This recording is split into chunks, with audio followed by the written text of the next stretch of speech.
cakes.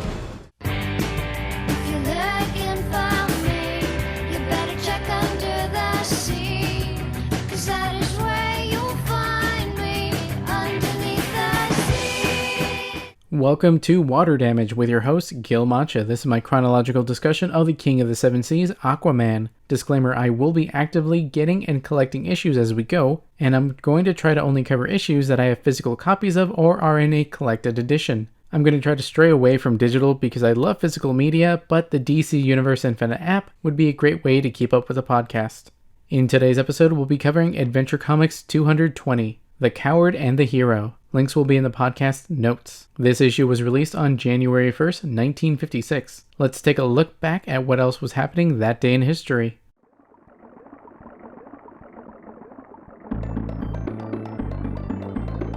The best-selling single of the day was 16 Tons by Tennessee Ernie Ford. In the mid-1950s, this new genre called rock and roll started to take off. Popular movies of this year included The Ten Commandments, Around the World in 80 Days, The King of I, and War and Peace. That's a taste of what the world was like when Adventure Comics 220 was released. I'm reading this thanks to Aquaman, a celebration of 75 years. As of recording, this issue is not available on the DC Universe Infinite app, so outside the 75 years book I'm reading, I'm not sure where else it's commercially available. Just like all the other issues we've covered here, Adventure Comics is an anthology of stories, and this one is the second one in the issue.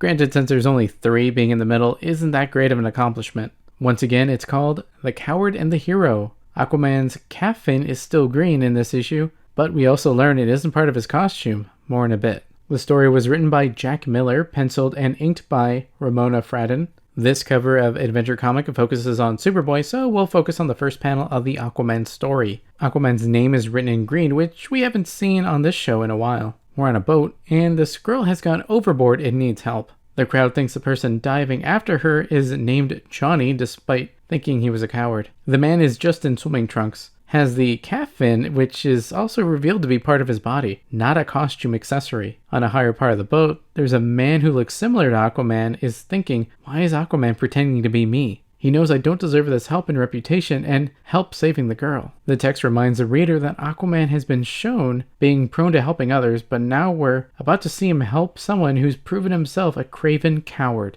What's behind this odd behavior? Find out in The Coward and the Hero. Since this comic isn't on the DC Universe Infinite app, I can't read you guys the About This Book section. After the break, we'll summarize the issue. Is Aquaman finished? Can you make it to the bathroom before we return with part 2 of the show? What it do, guys? Manjoume here, and if you like board games, especially deck building games, you should check out at Team_Thunder on YouTube.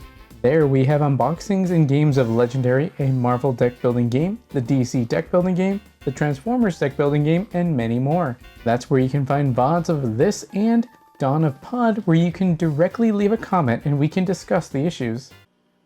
The Superman Aquaman Hour of Adventure, featuring Aquaman, King of the Seven Seas, and your favorite comic book superheroes in their own adventure stories.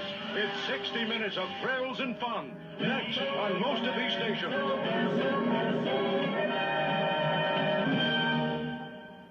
We start like we do in many of these issues, on a boat.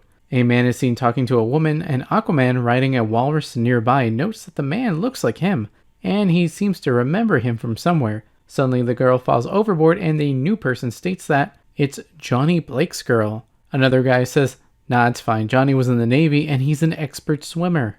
She's fine. His confidence was put in the wrong place because Johnny's too scared to jump into the water, so Aquaman, who again was nearby, goes in and saves her. What's weird is that Aquaman is in full costume this whole time, but when he brings up the girl from the water, he's colored shirtless. But I think that's a coloring error. When we see things like this, a wizard did it, and there's definitely wizards in DC, so why not? Regardless, people on board chastise Johnny for not saving her himself, calling him a coward. They exclude him from their picnic. In the next scene, the only person that'll even talk to him is a little boy. The little boy asks to see Johnny's watch, which he'd gotten from his father before he died. As it's handed to the kid, it slips and falls into the water, and the kid, not knowing what's going on, when he doesn't immediately go get it, he's confused and asks Johnny why he doesn't go get it.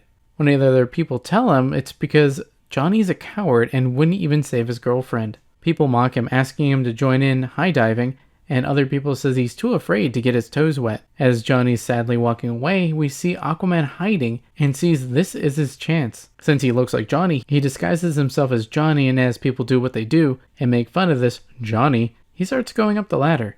In character, Aquaman tells him he's tired of teasing and he's going to show them some water tricks. The text on the bottom asks, "Can you guess why Aquaman would do this for a coward?" The next few panels are Aquaman, as Johnny, doing triple somersaults, jumping out of the water like a fish, and even leaping out of the water to grab a flower right out of Johnny's girlfriend's hair. Now you might be thinking, this might be an overcorrection. Maybe some lower cool tier tricks would have been fine, but Aquaman does tricks that no one else can realistically do. Here's where we get our quote of the issue. Do it again! This one's not so much a quote, but a thought bubble, but it's something we could have avoided easily. A person watching thinks, wow, look at Johnny duplicating one of Aquaman's stunts. Swimming up a stream of water. At this point, I feel like it's as much, if not more, for Aquaman to feel special at this moment than it is to make Johnny look good. Some good, better than competent swimming would have been enough, but he performs feats that only one other person could have ever done. He's flying too close to the sun. The narrator tells us Aquaman's great impersonation comes to an abrupt end when a guy announces that it's not Johnny, but Aquaman. Here, I found his suit. A man drawn to have 3 chins is shocked to see Aquaman helping a coward. Aquaman tells him, I get you feeling this way, but let me tell you something that might change your mind. Story time. Apparently Aquaman spotted a purple heart on Johnny and suddenly remembered where he knew Johnny from and why he's afraid of water. Johnny was a Navy pilot in the war and was shot down. He clung on to life on a wreckage for days until a walrus riding Aquaman saved him. Such near-death event made him afraid of water.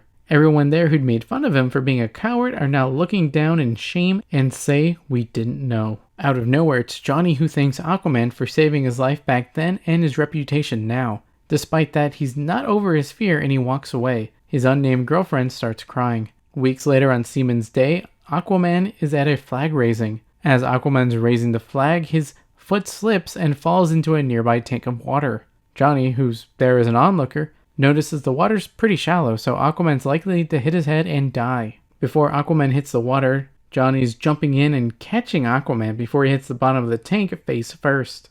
When the two surface, Aquaman says, Well, I see you've gotten over your fear of water, Johnny. Johnny didn't even realize that he was in the water, but he'd acted in Aquaman's favor without really thinking about it.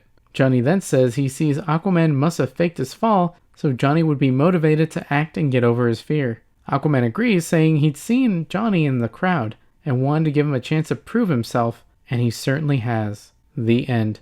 After the break, we'll go over some thoughts and feelings about the issue. Wait a minute. That was no joke. Somebody tried to kill me. That or we're not paying Mr. Slippery enough. Holy Neptune's trident. This has to be the work of the Legion of Doom. Hey, there's an echo inside my head. Echo. Echo. Echo. You okay, Aquaman? Echo. What? Oh, no problem. We never really get the girlfriend's name or point of view on the matter. Johnny never told her he was afraid and, more importantly, why he was unable to help. There could be grounds to end a relationship if you can't talk through things like that. At least when he leaves the picnic, she's crying, so maybe it's like I never knew and got emotional now that she understands what's been going on with him. It's odd how no one else even tried to help the girl. Granted, Aquaman might have acted so quickly no one else had a chance to act. When Aquaman's impersonating Johnny, he doesn't have the calf fin, so it might have been in the first panel to drive in the point that it's Aquaman, since they do draw him and Johnny the exact same otherwise. We have a lot of scenes where Aquaman happens to notice something small that wildly changes the scene. Earlier he happened to notice the purple heart on Johnny we weren't privy to. At the end, Aquaman fake falls, he happened to see Johnny there. I mean, it was at an event to honor the Navy, so Johnny has every right to be there. But had he been wrong and injured, I guess Aquaman would have had a shorter run.